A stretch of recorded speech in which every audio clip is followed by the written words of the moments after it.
우리 주님의 은혜와 평강이 우리 가운데 임하기를 빕니다. 지난 10월 31일 우리 주일에 제가 말씀을 출애굽기 2장 우리 1절부터 10절까지 말씀으로 제목이 뭐였습니까? 그렇죠. 맡기고 삽시다. 맡기고 삽시다라는 제아의 말씀을 드렸습니다. 이 모세의 어머니 요게벳이 아들 모세를 석 달 동안 숨겨 키우다가 사는 아들을 갈대 산대에 담아서 나일강에 띄워보냅니다. 거의 400년 동안이나 아무런 행하심이 없던 우리 하나님께서 침묵하시다가 이스라엘 백성을 애굽에서 건져내시려고 모세를 준비시킵니다. 그러나 아무도 그분의 뜻과 계획을 알지를 못했습니다. 그래서 우리는 하나님은 알 수 없는 분이라고 말합니다. 우리는 알 수 없는 분을 믿고 살아가야 하기 때문에 우리가 믿는다는 것은 일종의 모험입니다. 우리는 우리 인간의 머리로서 하나님을 다 이해할 수 있다. 그러면 하나님이 아니십니다. 우리 하나님께서 미리 행하심을 갖다가 우리가 다 알고 이해한다 그러면 하나님의 뜻과 계획도 아닙니다. 그래서 우리는 언제 어디서나 그분의 다스림이 있고 지금 당하는 고난이 무슨 의미가 있는지 정확하게 우리가 알 수는 없지만도 자신의 인생이 알 수는 없는 하나님으로 알 수 없는 계획 안에 있음을 믿고 살아가는 것입니다. 모세의 어머니 요게벳이 그런 소수의 신앙인 중에 하나였습니다. 요게벳은 하나님을 이해할 수 없었고 그분의 뜻과 계획을 알 수가 없었지만 하나님이 계시다는 사실을 믿었고 그분이 여전히 우주를 운행하시고 인류 역사를 다스리고 계심을 믿었습니다. 지금도 여전히 온 우주와 우리의 인생과 삶을 하나님께서 다스리고 계심을 우리가 믿고 한 주간 그렇게 사셨습니까? 그렇게 사셨습니까? 그런 줄로 믿고 제가 말씀을 계속 이어가겠습니다. 인간이 세상에서 태어나서 가장 먼저 하는 소리가 무엇인지 아십니까? 무엇 같겠습니까? 엄마예요. 엄마. 자음도 그렇고 모음도 엄마가 가장 발음하기가 쉽다고 합니다. 그렇기 때문에 세상의 모든 언어는 엄마라는 단어는 나라를 막론하고 그 발음하는 이 소리가 비슷합니다. 그래서 어린아이가 처음 입을 열어내는 소리이기 때문이기도 하지만 또한 엄마라는 단어는 인간이 숨을 쉬면서 마지막 부르는 이름이기도 합니다. 제가 아는 집사님이 계십니다. 그의 어머니가 치매로 10수년을 뱅상했습니다.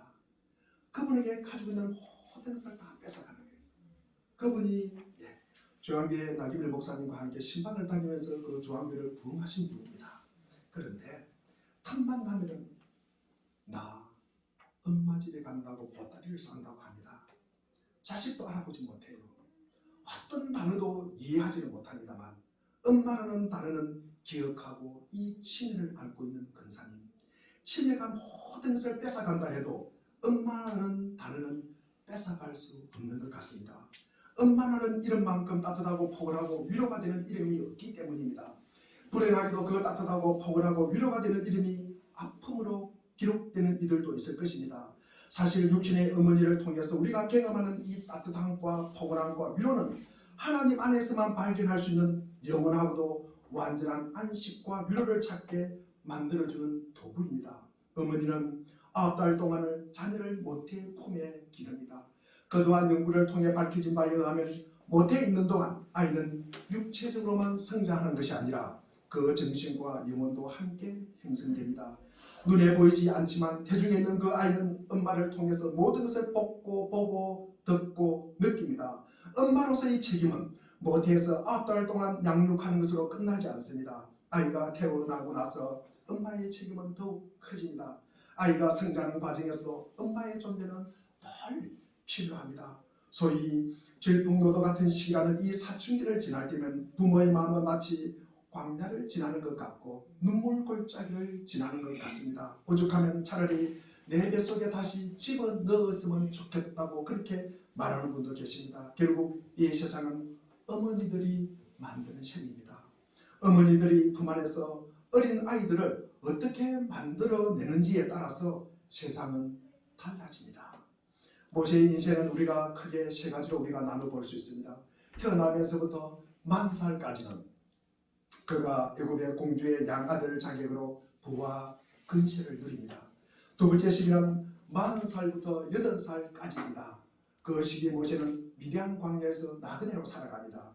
그러다가 하나님의 부르심을 받아서 애굽에서 노예 생활하던 이스라엘 백성들을 해방시키는 이 광야의 유랑이 시작되는 것입니다. 그것이 바로 세 번째 시기인 80살부터 120살까지입니다. 우리가 출애굽기를 따지고 보면은 2장에서는 모세가 출생하여서 8살까지, 그러니까 부르심을 8살까지 압축되어 서술되어 있고, 3장부터는 8살 이후의 이야기입니다. 다시 말해서 성경의 모세 이야기는 주로 8살 이후의 이야기입니다. 40살까지 있었던 일 중에 대해서는 하나의 이야기만 거기에 기록되어 있습니다. 무엇입니까? 사람 죽인 이야기예요. 그리고 8살까지 있었던 일 중에서는 그 이야기가 거의 하나만 소개되고 있습니다. 간략하게 소개되고 있습니다. 떨기나무 가운데 불이 붙었으나 타서 없어지지 않았다. 그 불 안에서 모세야 모세야 하나님의 부르심을 받는 내용입니다. 그러니 40년 동안에 모세가 애굽 궁중에서 어떻게 성장하고 어떻게 살았는지 그것은 내용이 없습니다. 그리고 그 후에 40년 동안에 미디안 광야에서 그가 어떻게 살았는지에 대해서는 그저 우리는 알 수가 없고 짐작만 할 뿐입니다. 우리 출애굽기 2장 11절에 보면은 세월이 지나서 장성한 모세가 어른이 되었다, 장성하였다라고 시작됩니다. 모세는 아그밥이 될 상황에서 애굽 공주에게 발견되어서 그의 양아들 그 누이 미리암의 용기 있는 행동으로 요즘에서 다시 모세를 품에 안고 키우는 축복을 누리게 됩니다. 출애굽기 2장 우리 지난주에 봤던 7절과 9절에 보면은 아들을 기른 대가로 공주로부터 보수를 받기까지 합니다. 요즘에서는 젖을 뗄 무릇까지 모세를 돌보다가 아마 공주에게 돌려보냈을 것입니다. 그 이후 모세는 궁중에서 어떻게 살았는지 기록은 없습니다. 그러나 우리는 짐작할 수 있을 뿐입니다. 왕궁에서 왕자로서 자랐지만 공주의 양아들이라는 사실 때문에 아마 모세의 입지는 그리 탄탄하지 않았을 것이다. 히브리 사람이라는 신분을 아마 그가 숨겼다면 그 내면에는 늘 불안과 초조함이 있었을 것이다. 왕궁의 모든 가족에 대해서 일정 부분 아마 이질감을 갖고 살았을 것이라고 생각을 할 수 있습니다. 이어지는 본문에서 모세가 왕궁을 떠나 미디안 광야에서 도피해야만 했던 사연이 기록되어 있는데 간략하지만 이것은 우리에게 많은 것을 시사해 주고 있습니다. 우리 오늘 본문 11절 말씀을 우리 한 번 더 읽어보겠습니다. 시작. 모세가 장성한 후에 한 번은 자기 형제들에게 나가서 그들이 고되게 노동하는 것을 보더니 어떤 애굽 사람이 한 히브리 사람 곧 자기 형제를 치는 것을 보지라. 모세가 우연히 산책 나갔다가 고되게 노동하는 자기 동족을 갖다가 본 상황이 아닙니다. 의도적으로 동족이 어떻게 살고 있는지 알아보기 위해서 찾아간 것입니다. 이것은 모세가 자신이 히브리 사람이라는 분명한 의식을 가지고 있었고 애굽의 왕족의 한 사람이지만 자신은 그곳에 속한 사람이 아니라는 사실을 늘 마음에 품은 채 살았을 것입니다. 그래서 그는 자주 시간을 내어서 동족이 어떻게 살고 있는지 알아보았고 마침내 그 현장을 보기 위해 나선 것입니다. 모세는 그 온갖 학대를 당하고 있는 이 동족의 상황을 보면서 이러지도 못하고 저러지도 못하는 이 자신의 모습에 깊은 아마 좌절감을 느꼈을 것입니다. 가만히 왕궁에 있자니 고통받는 동족이 생각나서 그리고 마음이 편치 않았을 것이고 그렇다고 그들을 위해서 딱히 해줄 것도 없었습니다. 왕실에서 자신의 입지가 견고하지 않았는데 그가 무엇을 할 수 있겠습니까? 왕궁에서 부귀 영화를 누리고 있는 자리에 있지만 마음이 불편하기는 짝이 없었을 것입니다. 그러던 중 모세는 큰 사건에 휘말리게 됩니다. 그의 동족 히브리 사람이 애굽 사람에게 고달하게 매를 맞고 있습니다. 이것을 보습니다. 그 모습을 보는 순간 이 모세의 마음에는 그동안 뭉쳐있던 모든 온갖 감정이 뒤엉켜서 폭발을 해버립니다. 우리 12절을 한번 읽어보겠습니다. 12절 시작. 자기를 살펴서 모습을 보고 애굽 사람을 죽여 모래 속에 감추니라. 모세는 주변에 아무도 없는 것을 확인하고 애굽 사람을 응징합니다. 그가 죽은 것을 보고 그 시체를 모래 속에 묻어버립니다. 완전 범죄를 의도한 것입니다. 범인은 늘 범죄 현장에 다시 나타납니다. 그 나타나는 것이 정밀이라도 하듯이 모세는 이튿날 다시 히브리 사람들이 노동하는 현장을 찾아갑니다. 우리 13절을 읽어보겠습니다. 시작. 이튿날 다시 나가니 두 히브리 사람이 서로 싸우는지라. 그 잘못한 사람이 이르되 이것저것 자를 부르시느냐. 히브리 사람 둘이 싸우고 있는 것을 목격합니다. 그 순간 모세의 마음속에는 또다시 분노가 일어납니다. 동족끼리 힘을 합쳐도 모자랄 판에 이 싸우고 있다니 모세가 얼마나 답답했겠습니까? 그런 즉시 그 싸움을 뜯어말리자. 그러자 그 중에 한 사람이 이런 말을 합니다. 우리 14절을 읽겠습니다. 시작. 그가 이르되 누가 너를 우리를 다스리는 자와 재판관으로 삼았느냐. 내가 7사람을 죽인 것처럼 나도 죽이느냐. 모세가 두루와 이르되 이 잘못되었다. 그 말을 듣고 모세는 두루 마음이 들었습니다.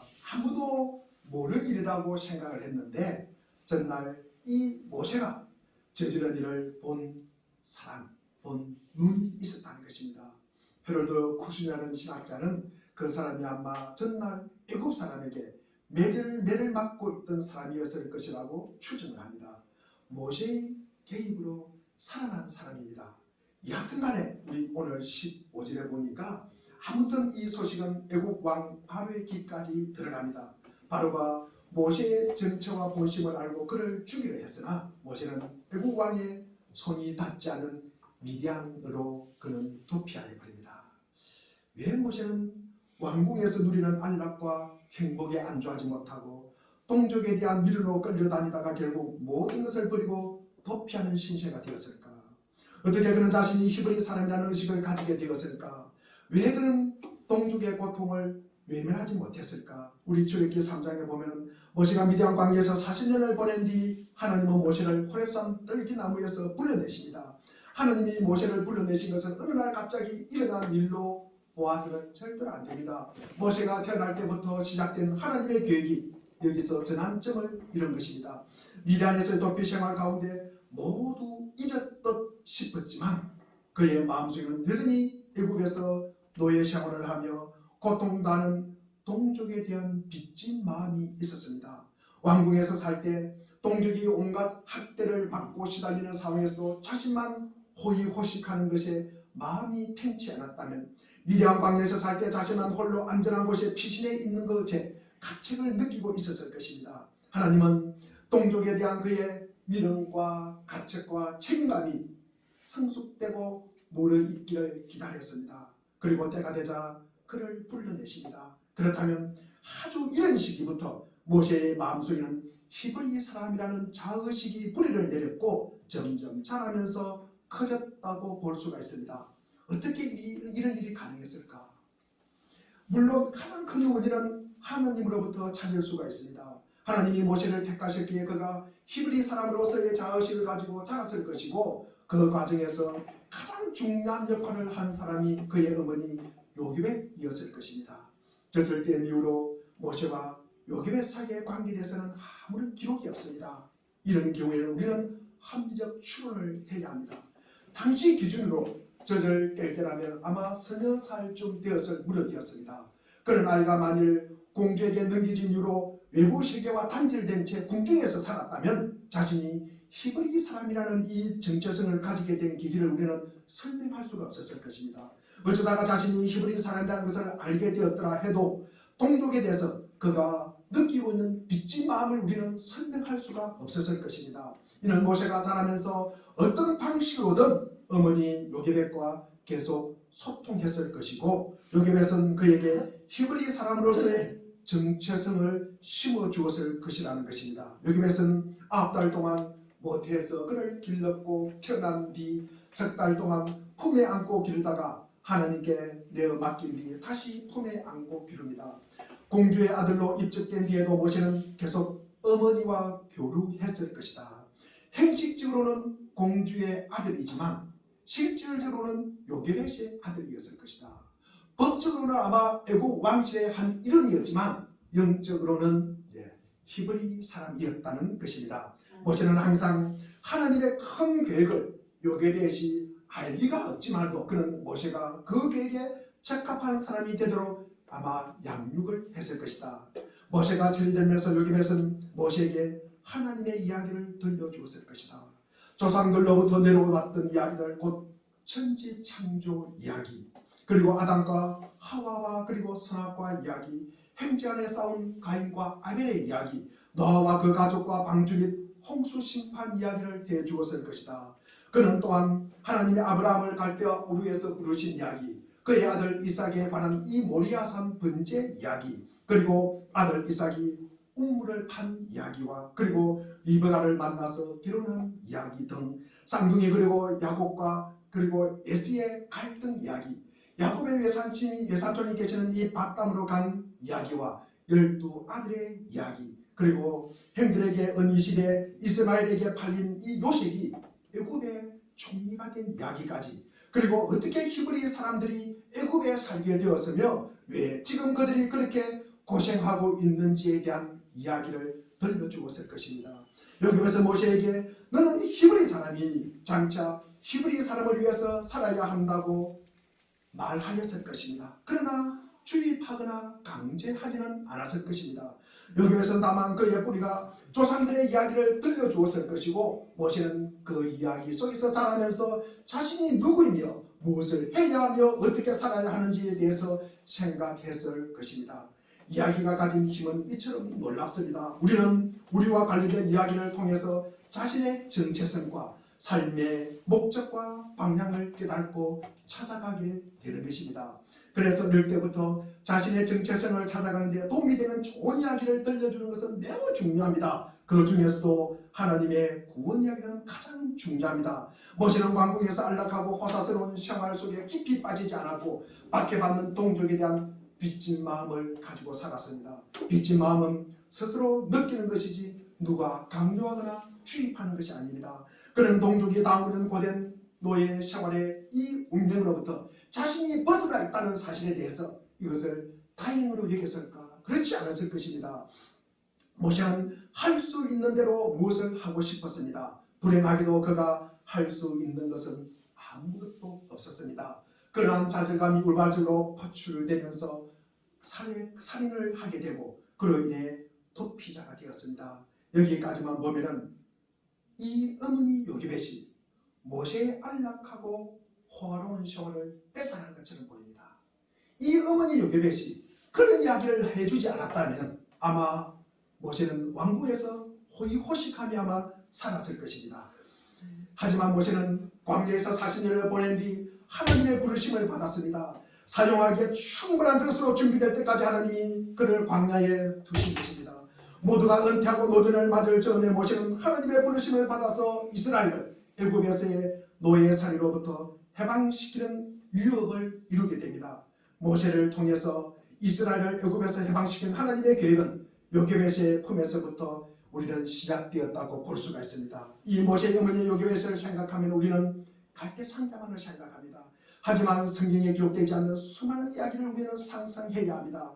모세의 육신을 품었던 그의 모태와 젖을 먹었던 그의 품만이 아니라 모세의 정신과 영혼까지 품고 키웠던 그의 품을 생각해야 합니다. 그 품은 하나님의 계획으로 이루어 나가도록 모세를 준비시킨 것입니다. 요게벳은 하나님의 거룩한 계획을 알지를 못했습니다. 앞으로 무슨 일이 일어날지도 몰랐습니다. 다만 그는 주어진 시간에 자신이 어머니로서 할 수 있는 모든 일을 다했을 것입니다. 태중에 있을 때나 태어났을 달 뒤에 숨겨서 키웠을 때나 아이를 다시 품에 안았을 때나 아이가 잘 자라도록 정성을 다했을 것입니다. 하나님은 요기벳의 신실함을 통해서 모세라는 한 인물을 만들어내신 것입니다. 헤로드 구슈는 이 모세의 인생 여정에서 여성들의 얼마나 중요한 역할을 했는지 그리고 그 중요한 의미를 늘 이야기합니다. 모세는 어머니 요기벳과 애국 공주 그리고 누나 미리암을 통해 살아남을 수 있었습니다. 거기에는 남자들의 이야기가 없습니다. 구슈는 이러한 경험이 모세가 세상을 보는 시각에 영향을 주었을 것이라고 추측을 합니다.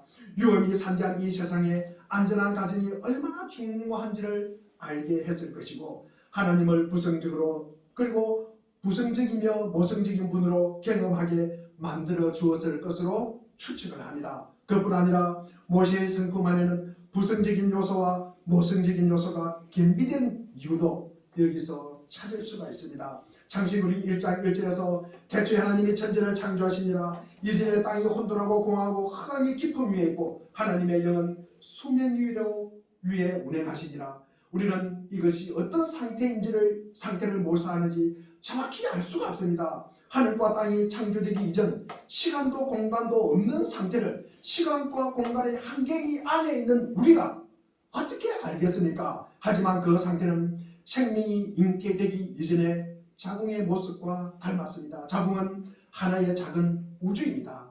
하나님의 거대한 창조 사역이 자궁 안에서 가장 작은 스케일로 일어나는 것입니다. 하나님은 그렇게 한 생명을 창조하십니다. 또한 하나님은 어머니의 품을 통해 태어난 생명을 키워가십니다. 알고 보면 인간만큼이나 태어난 이후에 옳도록 너무나 무력한 존재가 없습니다. 제가 어릴 때 시골에서 송아지가 태어나는 광경을 목격한 적이 있습니다.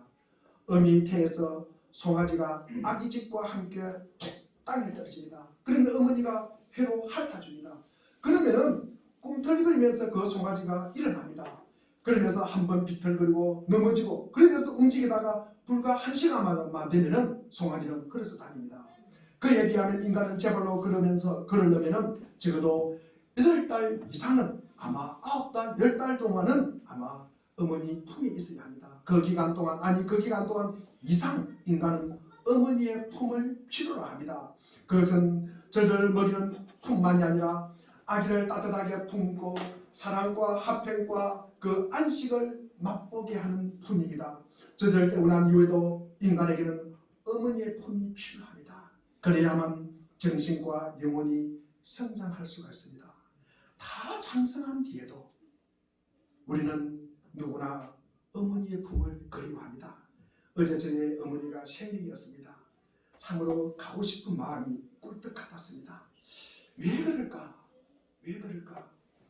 세상 모두가 자신을 비난한다 해도 자신을 있는 그대로 받아줄 삶은 바로 어머니이기 때문입니다.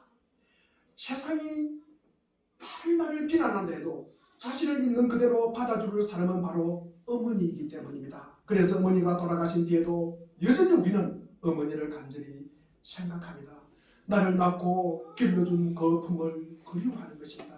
그렇게 그 품이 포근할 수가 없습니다. 이렇게 모든 어머니에게는 위대한 창조 동력자로서의 사명이 주어졌는데 모든 어머니가 요괴배처럼 이 사명을 신실하게 수행하는 것은 아닌 것 같습니다.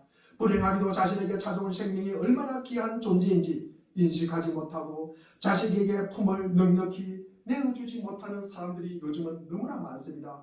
개인의 권리와 자유를 보다 우선시하는 우리 세대는 더욱 그러합니다. 최근 뉴스에 보도된 정인이 사건처럼 유아 학대와 살인 사건은 우리 사회의 현실을 뼈아프게 자각시켜줍니다. 요즘에는 어머니가 되는 것조차 특별한 일이 되어버렸습니다. 결혼을 선택 가능한 것으로 여기는 인식이 점점 늘어나고 있기 때문입니다. 청년들의 실업 문제로 결혼이 늘어지고 비혼주의자들도 또한 늘어나고 있습니다. 결혼을 했다 해도 여러 가지 이유로 인한 불임 현상이 전보다 심해졌습니다. 불임을 치료하는 의학기술이 발전하는 속도가 불임 현상의 증가 속도를 따라잡지를 못합니다. 또 결혼은 하지만 아이를 낳지 않겠다는 사람들도 점점 많아지고 있습니다. 그런 결정을 하는 사람들에게는 그들 나름대로 이유가 있고 그 결정은 존중받아야 마땅합니다. 하지만 일단 생명을 받아 키우기로 마음을 먹었다면 그 사명을 진지하게 대해야 합니다. 한 생명을 받아 안는 것은 하나의 우주를 받아 안는 것과 같은 일이기 때문입니다. 저는 지금 어머니와 여성만을 염두에 두고 이 말씀을 드리는 것이 아닙니다. 모든 만물은 양육도 마찬가지입니다. 품어야 성장하는 법입니다. 하나님이 우리 가운데 시작하신 창조와 구원의 역사가 지속되기 위해서는 거룩한 출산과 양육의 역사가 지속되어야 합니다. 지난주일이 물된 동성교회 5주년이었습니다. 5년째가 목회하고 하고 난 결론은 품어야 자란다는 것입니다. 품어야 성장한다는 것입니다. 다자라는 완성품은 이 세상에 누구도 없습니다. 한 가정에서 생명이 잉태되어 태어나 자라는데도 따뜻하고 넉넉한 품이 필요한 것처럼 우리가 사는 이 세상에서 우리 모두가 살아가는 데는 가장 필요한 것은 따뜻하고 넉넉한 공동체를 만드는 것입니다. 사회학자들은 지금 우리 사회를 모성성보다는 부성성이 강한 사회로 진단하면서 피로사회, 분노사회, 파편사회, 우울사회라고 이런 용어를 사용합니다. 우리 사회의 병적 현상이 이렇게 깊어지는 데는 여러 가지 이유가 있겠지만 집단 부성 혹은 사회적 부성은 더욱더 강해지고 심해지는 데 비해서 집단 모성이나 혹은 사회적 모성은 더욱 약해져 가는 것이 중요한 이유라고 할 수가 있습니다. 무한 경쟁과 각자 도생의 풍조가 깊어지고 품고 견디고 그리고 기다리고 다독여주는 넉넉한 품이 사라진 것입니다.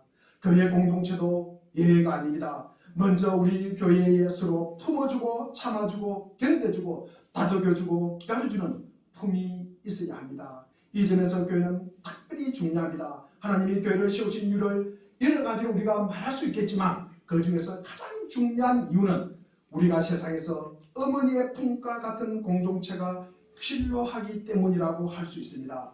우리의 사랑하는 물된 동산교회 교회 여러분, 우리 한번 생각해 보십시오. 이 세상에 우리를 있는 그대로 받아주고 참고 기다려주고 다독여주고 그리고 참아주는 그런 공동체가 있습니까?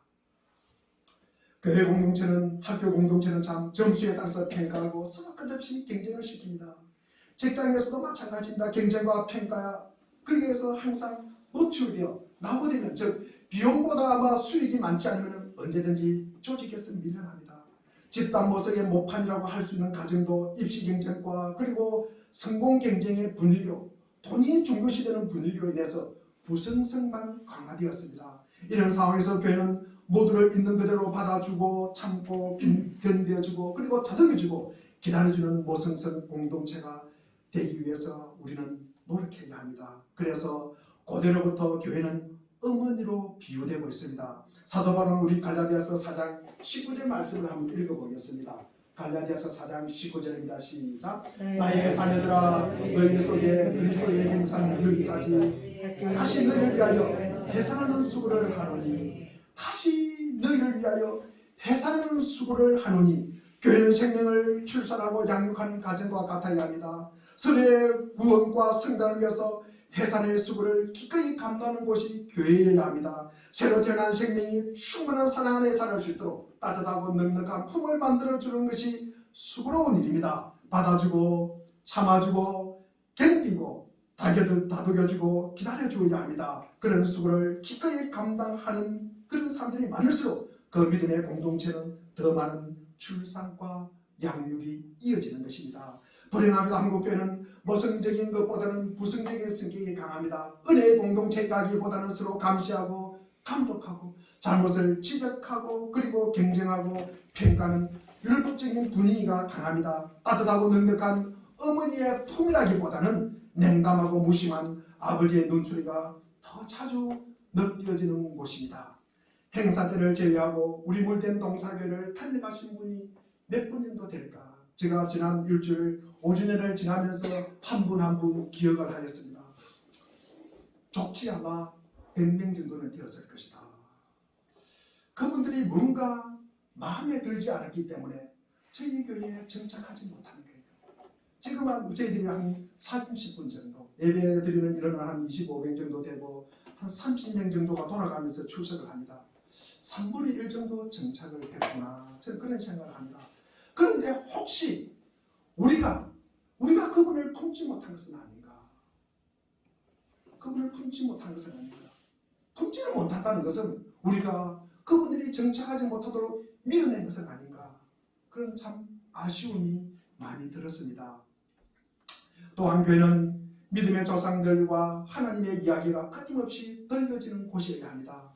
모세는 왕궁에서 애굽 사람들이 좋아하던 이 무용담 수많은 이야기를 아마 들었을 것입니다. 하지만 그는 어머니의 품에서 들었던 하나님의 이야기에 귀를 기울였고 그 이야기를 통해서 자신의 정체를 깨닫고 사명을 발견했습니다. 그와 마찬가지로 오늘 우리는 이 세상에서 수많은 다양한 이야기를 듣고 살아갑니다. 하지만 믿음의 사람들은 성경을 통해 듣는 하나님의 이야기를 마음에 품습니다. 그 이야기 안에 우리가 누구이며 어떻게 살아가야 하는지를 발견하게 됩니다.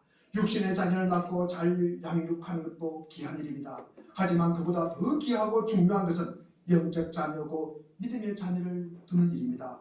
육신의 자녀를 둔 분들은 자녀가 믿음의 자녀가 될 수 있도록 힘써야 할 것입니다. 육신의 자녀를 가지지 않는 분들은 믿음의 자녀를 둘 수 있도록 힘써야 합니다. 육신의 자녀를 두는 것은 누구에게나 허락된 일이 아니지만 믿음의 자녀를 두는 것은 누구나 할 수 있는 일입니다. 그 일을 위해 교회가 존재합니다. 교회는 곧 확대된 가정입니다. 이 세상에는 육신의 자녀를 얼마나 훌륭하게 키우는 것이 헐 자랑거리입니다. 자녀가 좋은 대학에 들어가고 그리고 좋은 직장을 구하고 많은 돈을 벌고 높은 지위에 오르고 좋은 집에 사는 것이 이 세상의 자랑거리입니다.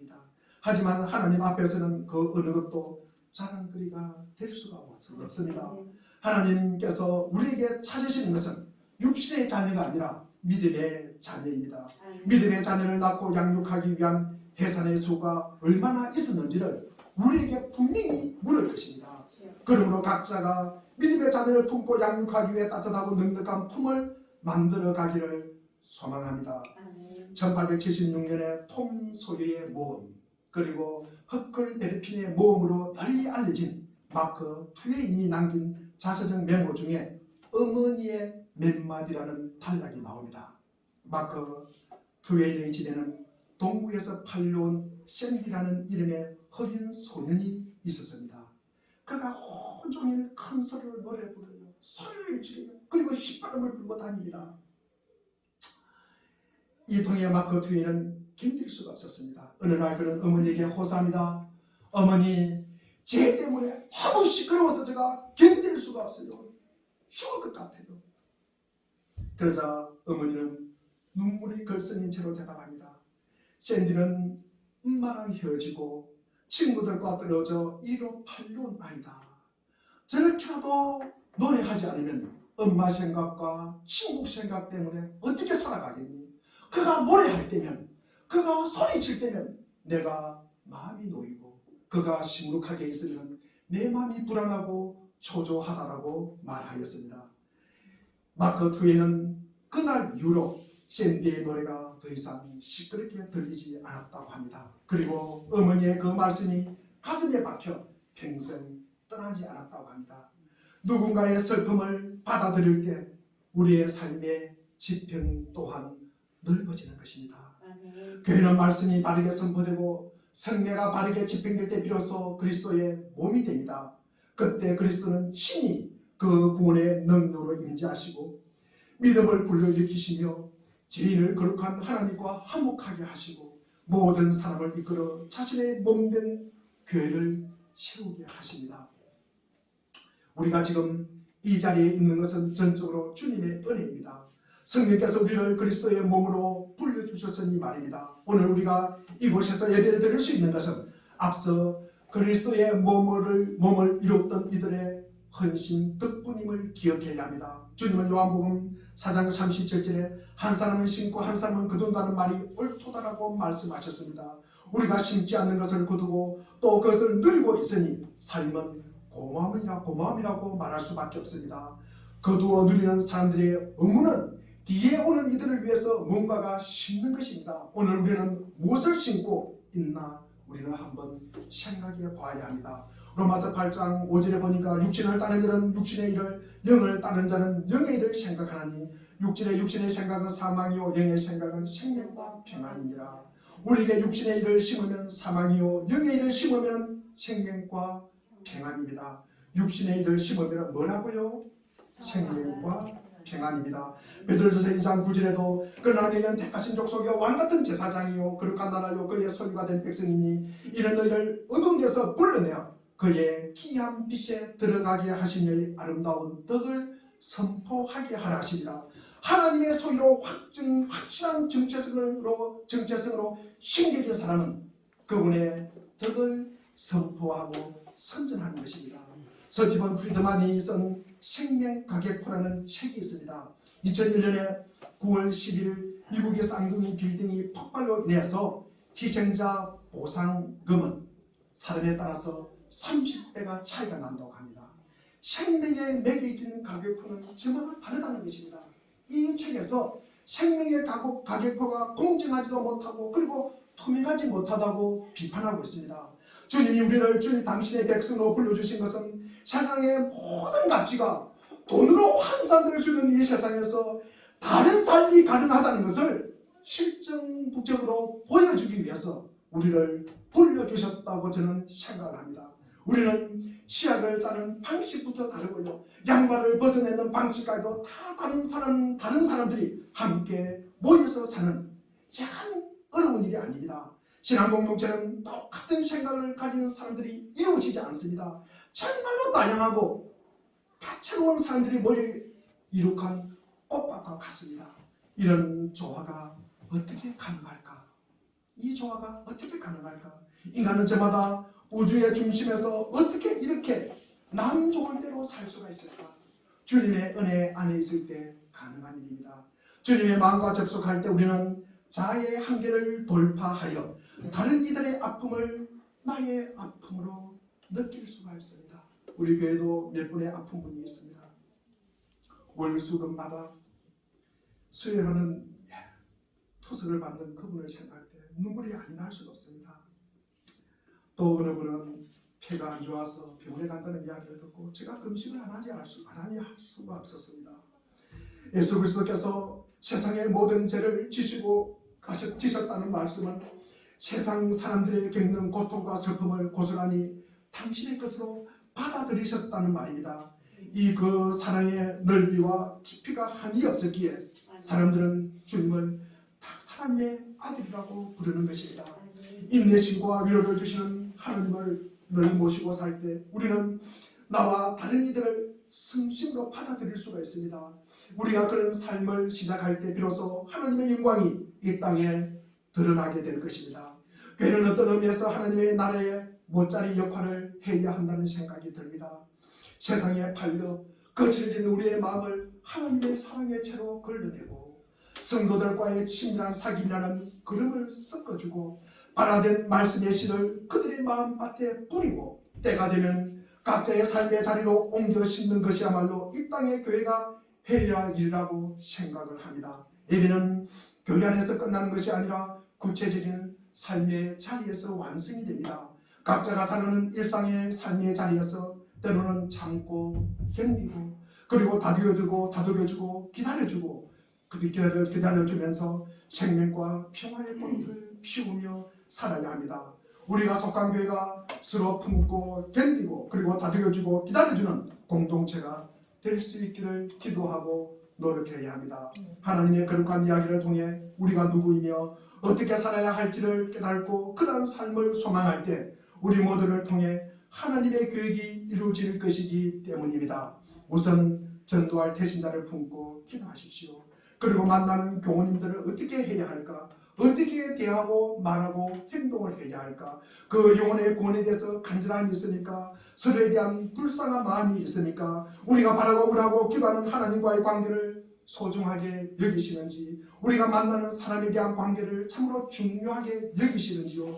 만나는 사람 한 사람에게 따뜻한 말로 대하시는지요. 정말로 참말을 하시는지요. 정말로 필요한 말을 하시는지요. 세 번째는 무엇입니까? 정말로 친절한 말을 하시는지요. 그렇게 할 때 우리는 우리가 속한 공동체와 사회에 어머니 같은 품을 만들 수 있도록 우리는 도울 수 있을 것입니다.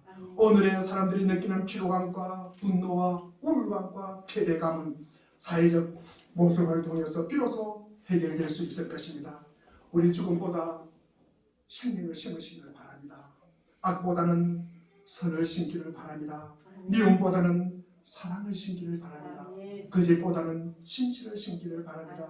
우리의 삶에 그리고 교회에 하나님의 말씀인 이 생명을 심고 선을 심고 사랑을 심고 진실을 심고 살아는 복된 삶이 되시기를 간절히 바랍니다. 기도하겠습니다.